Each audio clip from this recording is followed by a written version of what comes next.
How's it going, everybody? Josh Rosales here, and we want to welcome you to the Break Thru U podcast.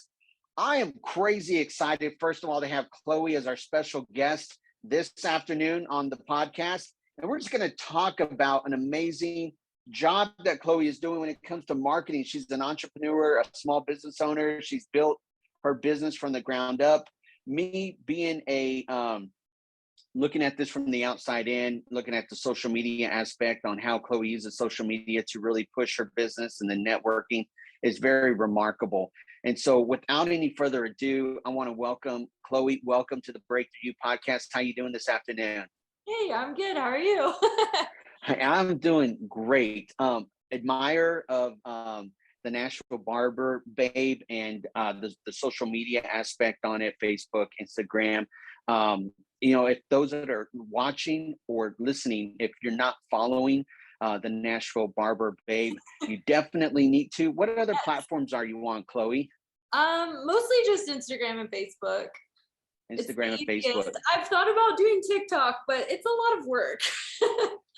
Let me tell you, social media, from what I have experienced, is another full-time job. Like the posting and the pictures and the right angles and the hashtagging and the just typing, just everything. It's just so much work. And so, I know exactly what you're talking about. But let's put that aside and let's jump in here. So the Nashville Barber, babe. So you said you're 22 years old. Yes.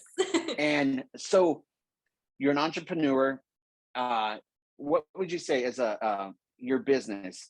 Hairstyle, men's? Men's. So I'm a barber. So just barbering is my thing. So when did you get into barbering? And so let me ask you this. So when did you get into it? And then how did you have this epiphany or this idea of how you could turn this into what you're seeing right now? Yeah. So I have a pretty crazy story. I actually I like to call it my pre-life crisis because about when I was 18, I was a senior in high school. I didn't have any idea what I wanted to do. I actually did welding in high school. So I thought about being a welder for a little bit, and I just never really knew for sure what I wanted to do, but I always kind of had a little bit of a natural talent for hair and makeup. All my friends would ask me for dances and stuff if I could do their hair. And so eventually one day I just decided that I was going to go to cosmetology school. And I went in Knoxville, and I actually ended up getting expelled from beauty school.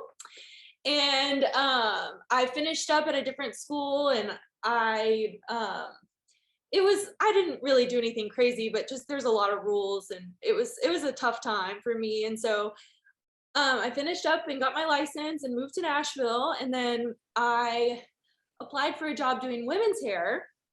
And me and my best friend both applied for the same job, and it was a color position. And I don't love to do color. I like to just cut hair mostly.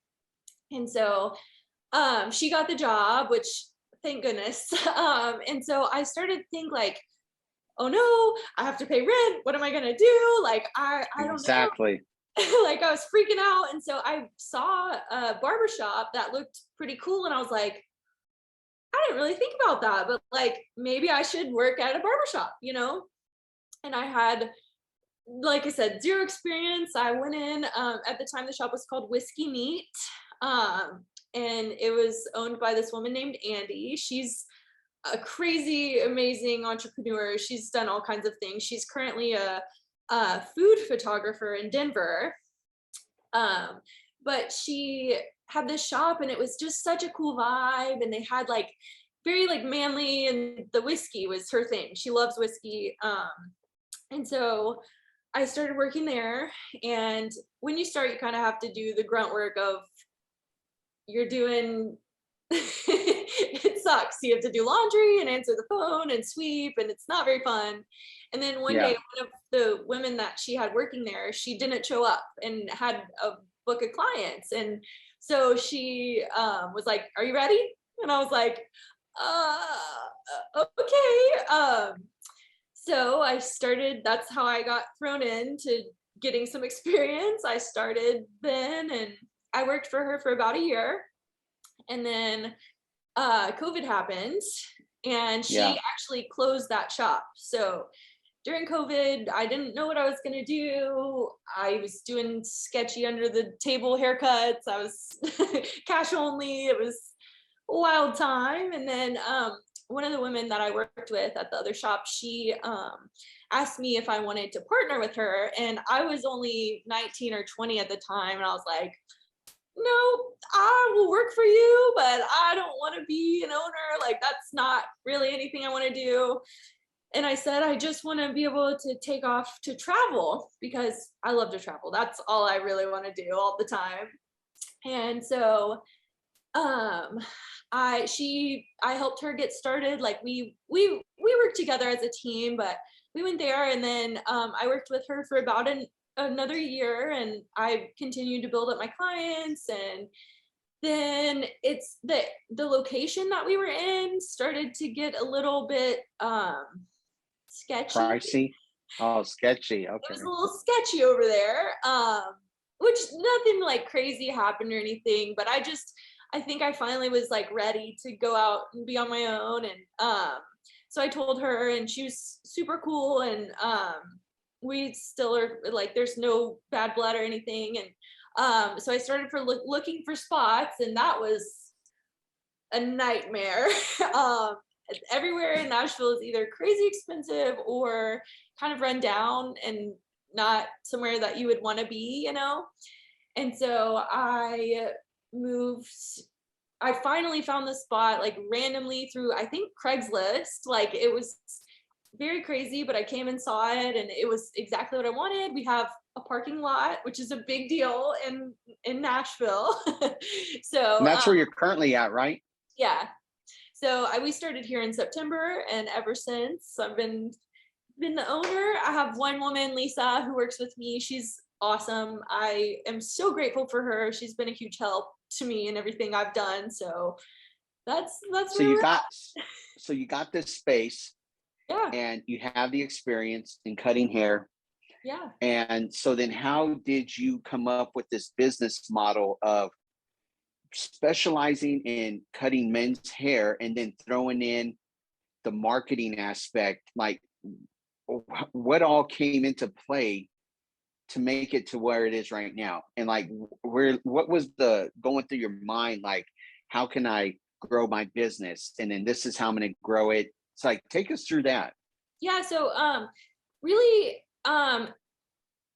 it kind of started, I mean, where to begin. So I've always been on Instagram, like since I think I had got one when I was like 14 or 15.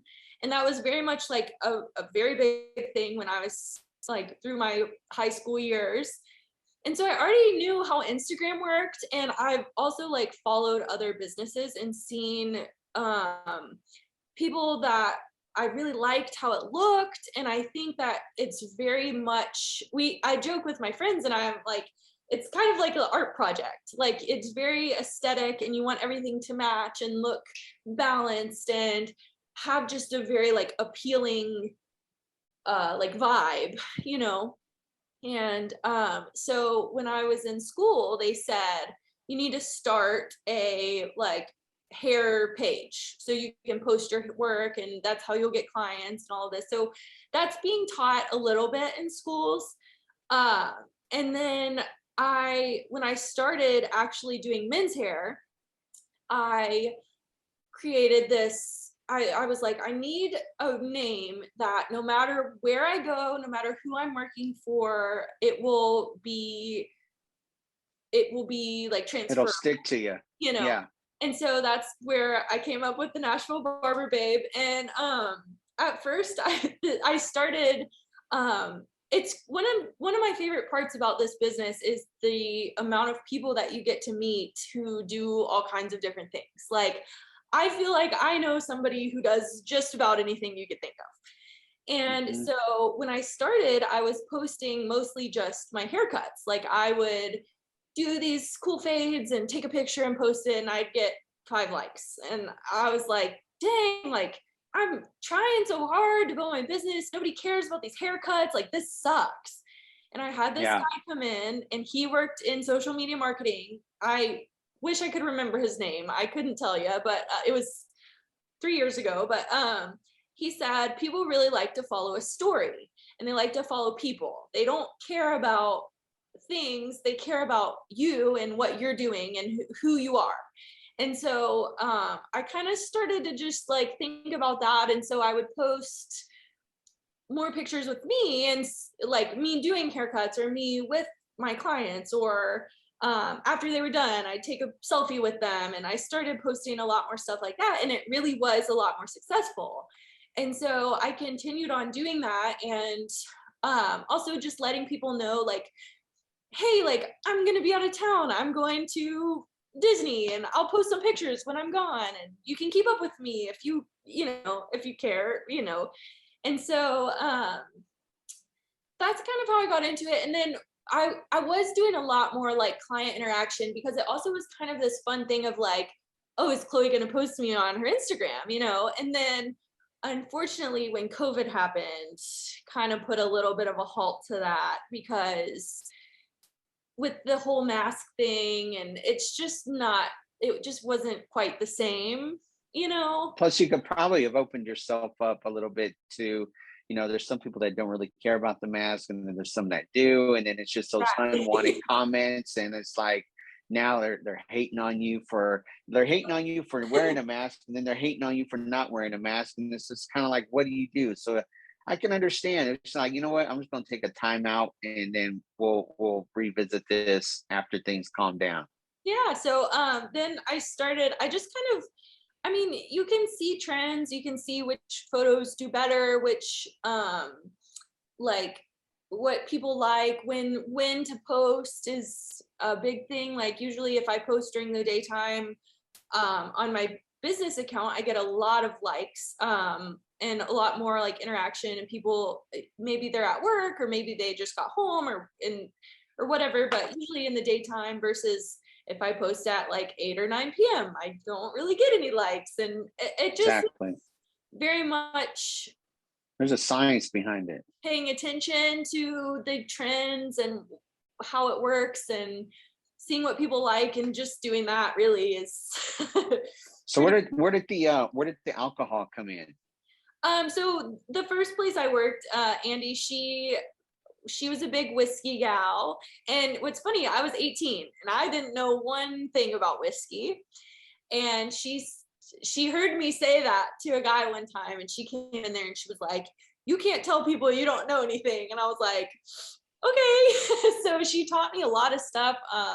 She taught me about different like bourbons and ryes and scotch and the different like notes. And so I know a lot about whiskey. A lot of people ask me, I am not a whiskey drinker. I am not a big drinker in general, but I always say I don't drink it, but I do know a lot about it. So if you want a recommendation, usually I can tell you. So and then it's been really cool since I've started to do like I'll try to tag people on any whiskey brands that I post. Like today I did a post and tagged like I think 8 or 9 different whiskey companies, and there's huge ones like Bullet and Four Roses, and they're not gonna like reply to me, but I have gotten to kind of have a relationship with Guidance and Blue Note.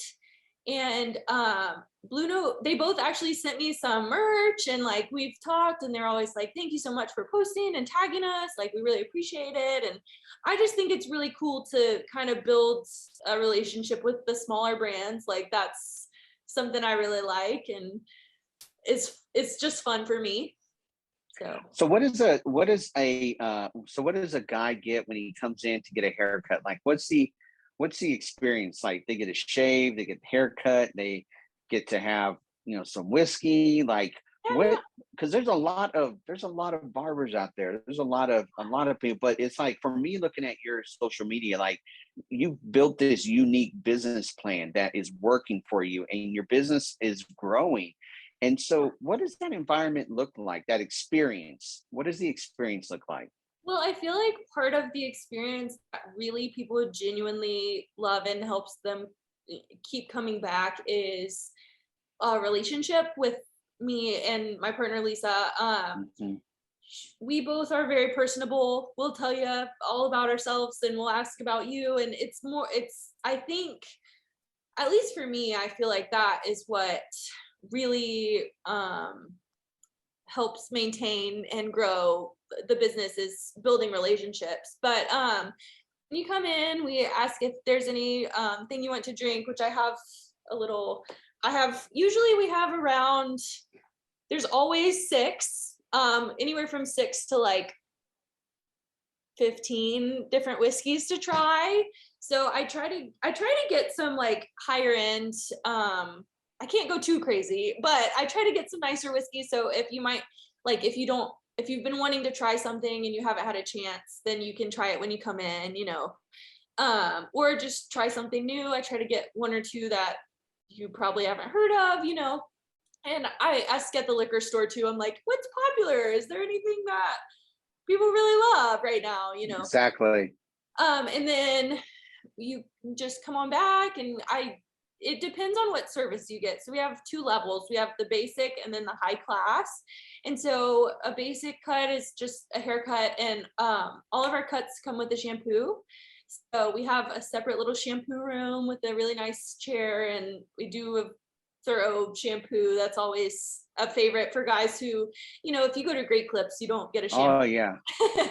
So You get that sports. You get the warm towel on the neck and right. but, yeah. So then if you do the high class, then you get a hot towel and a straight razor on the back of your neck. And then we also do beard trims where you can do high class with the warmed up shaving cream and the hot towel, and it's the whole experience. And we offer facials and facial waxing, like ears, eyes, eyebrows, and nose, and that's kind of popular where we guys Ouch. don't want to admit it, but they like to get it done, so stuff like that. That is so cool. So let me ask you this. It seems like since the beginning of your career, getting into this until now, it seems like mentors have played a very big role in your life, like really helping you um, and directing you into where you're at right now. How important has mentorship been in just your business model or just in your journey of being an entrepreneur? Yeah, I would say my biggest mentor is probably my mom. My mom she's a single mom entrepreneur. She opened her own business in, I think, 2019, maybe 2020, but it has completely boomed, and she's doing phenomenally. And anytime I have any business questions, I can ask her. And also my dad, he's the manager up high in some company now, but he used to own a liquor store way back when I was a kid. And so he knows a lot about, like, he knows the business side of things too. And he's very like money smart. So he helps me invest. And I just have been, blessed to be able to have parents who have experience in owning a business, and I can ask them and get their help if I need it. So that's No, definitely. been It's so very important nice. to have people around you that you can trust and talk to. And I think that's what happens when a lot of entrepreneurs don't have that. They get in trouble. Yeah, for And sure. so, with that, how do you invest in yourself? Like, I know you said you like to travel, but is there a time where you're like, okay, I need to invest in myself, whether it's what, like, favorite podcast, audiobooks, like what do you like to do? Do you listen to any audiobooks or podcasts or watch YouTube videos on Oh, certain yeah. things? I am a big New Girl fan, and they have a New Girl podcast that I love. I was listening to it this morning actually, but that one, and then also Armchair Expert with Dax Shepard is another one of my favorite podcasts, because I feel like he does a really good job of being very real and asking questions that people don't usually ask, that I find that stuff very interesting. So I listen to podcasts, and I love to read. I don't have a ton of time to read, but I do love it. And I'm a big movie and music gal. Like I listen to a lot of Did you different see Top music. Gun? Not yet. I am actually supposed to Oh, go this weekend. it's good. Yeah, I'm really excited. We watched the old Top Gun this past weekend, so in preparation. So Yeah. I'm excited to see it. But I do watch a lot of movies. No, that's cool. What would you give? What's like maybe number one or number two points that you would give to any entrepreneur starting out? Advice. Don't give up. Even if Hmm. it's really hard, you can get through it. I feel like there were times definitely where I was like, this is too hard. I don't want to do it. I can't do it. And that's not What true. was hard about it? What was hard about it? Just I think the biggest thing that is the hardest for anyone opening a business is there's not a handbook. There's not a guide. Hmm. And there's there's really no one to ask those questions to unless you have a mentor, And so I would say my 2 points of advice would be to don't give up, and then also pay it forward. So if I mean, at this point, I've been through it. And so if someone, the girl who does my lashes, she's amazing, but she's just opened her business. And I told her, I was like, if you have any questions, call me anytime. I don't care when it is. Like, and I had one of my clients' wives, actually, she owns an esthetician business, honestly, nearby to my shop. And that's what she said to me. She said, listen, I will help you with anything you need. Just pay it forward. Just help somebody else, because it's hard to open a business, especially if you don't have anyone that you can ask. And there's just little things you pick up along the way that are helpful, and you could help someone else in the future. And so that would be my two points, is to pay it forward and don't give up. Don't give up and pay it forward. No, it's totally fine. So how do people connect with you? I know you're on Facebook and Instagram. How do they connect with you? Yeah, Instagram messages, I check them all the time, so I'm pretty accessible on there. I'm not great at And Facebook you're messages, but Instagram. it's, it seems like Instagram is like Facebook. Each one serves a certain purpose, right? And so it seems like Instagram, you get a lot more activity on there when it comes to for business purposes. So on Instagram, you're the Nashville Barber Babe. Yep, and just send me a message. I check them. I check my requests, all that fun stuff. How booked up are you? You get pretty booked. So men are funny. They don't like to book ahead. I have some who do. I really have some who do, but usually like a day or two in advance, you can still get a spot. It depends. Fridays and Saturdays are usually our busiest days, so it's harder to get in on a Friday and Saturday. But during the week, usually a day before, day of, sometimes you can get in. So Are you it's closed on Sundays? yeah, we're closed Sunday and Monday. Oh, okay, Sunday, Monday. So that's kind of what a lot of the music artists they or yeah, it's like Sundays, Mondays are closed, and then open up Tuesday through Saturday. That Yeah. is awesome. Yeah. Well, Chloe, I just want to say thank you so much for accepting our invitation to be on the Break Thru U podcast. Yeah. Like I said, I've been watching you for quite a while. You have some amazing. The way that you market yourself on Instagram is incredible. Definitely building your business. Where do you see the Nashville Barber Babe in the next 2 years, 3 years? Where do you see yourself? Yeah. I love where I'm at, and I honestly could do exactly what I'm doing forever. I would like to grow. I just feel like it's very hard to find trustworthy people who are driven and also not wanting to just do their own thing. I I get it, because I am one of those people. Like, usually if you're good at what you do and driven, you want to do it for yourself, but hopefully I could find a few more people who love to do hair and are kind and grow a little bit, nothing crazy, but that's my goal. It takes time, and you're absolutely right. Like it takes you, you have permission to wait until you find it's the right timing Yeah, and sure. the right doors to open up. But thank you so much. Like I'm really excited to have this opportunity just to talk with you. Admire of the business, admire of the just everything about Nashville Barber Babe and how it's growing, how you're marketing, just a really great success, and just how young you are and what you've done just in that period of time, the drive, the grind, the work, and also building skill sets around along the way with social media marketing, networking, paying it forward, never giving up. So those things that come into play. So thank you so much, Chloe, for spending some time with me. And I definitely want to continue to network with you. And we got some things coming up that I'd love to invite you to, and vice versa. If there's ever a time that we can help you out, let me know. But thank you so much. Any parting words before we end? Nope, that's Nope. me. This is your first podcast. My That is first good. podcast. That is incredible. Well, thank you so much. Have a wonderful Wednesday, and we will talk to you soon. Okay, thanks. We'll see you. Bye bye. See ya.